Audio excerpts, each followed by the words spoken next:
All right, so when winter really hits us here in Nanton, it's about so much more than just some pretty snowflakes, right? It's really about keeping our streets and our sidewalks safe for everybody. So, we're going to break down the town's official game plan for snow and ice, so you know exactly what's going on. You know, living in southern Alberta, we get those amazing Chinooks. We love them. But we also know what comes right after that big melt and then the deep freeze. And this creates a really unique and, let's be honest, often super frustrating challenge. It's that classic freeze and thaw cycle that makes having a solid snow plan so crucial. And here's the thing, tackling all this winter weather isn't just one group's job. As you can see, it's a real team effort. It's a partnership between the town's operations crew, Alberta Transportation, and, you guessed it, you, the community. So what actually happens when a big storm hits? It's not just a free-for-all. There's a very specific strategy in place. Let's dive into the town's official plowing plan. Okay, first things first. The town focuses on what they call priority routes. You can basically think of these as the main arteries of Nanton. They're the major roads that ambulances and fire trucks need to use, and they're where most of the traffic is. Clearing these first just makes sure the whole town stays connected and, most importantly, safe.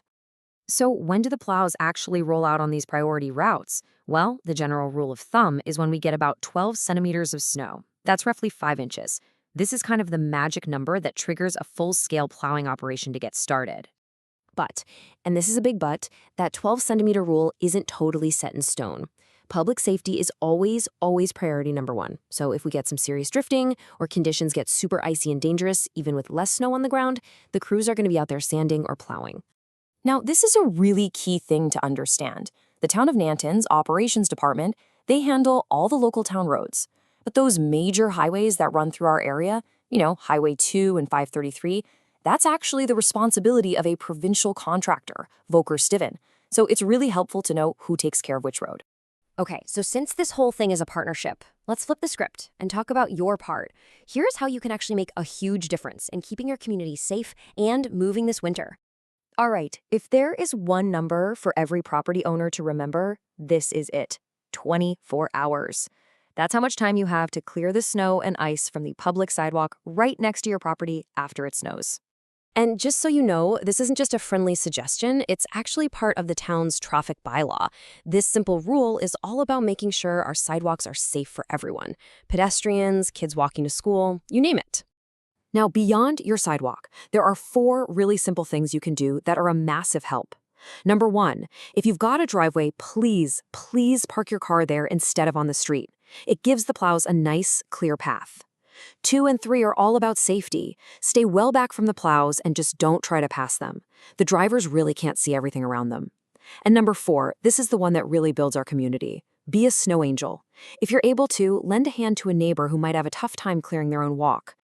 Okay, listen up, because this is a fantastic pro tip that will save you so much frustration. When you shovel your driveway, pile the snow on the right side of it as you're facing the street. Why? Well, think about it.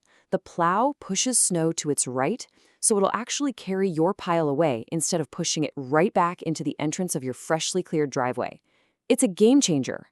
All right, let's get to some of the most common questions we hear from folks. It's time for the whatabouts section to clear a few things up. This has to be the number 1 question. You spend all that time and energy clearing your driveway, the plow finally comes by, and boom, there's a giant wall of snow, a windrow blocking you in. It is so frustrating. So why does it happen? Well, the simple answer is just mechanics. The plow's blade is fixed at a certain angle to move all that snow off the road as efficiently as possible. The operator just can't lift it up or swing it around for every single driveway. So while we know it's a huge pain, it's just an unavoidable part of clearing miles and miles of road. The town really does appreciate your understanding on this one. So the temptation is definitely there, isn't it? It seems way easier to just push or blow the snow from your driveway out into the road and just let the plows deal with it. But should you? The answer to that is a very clear and firm no. Pushing snow into the street creates these big lumps and icy patches that can be super dangerous for drivers.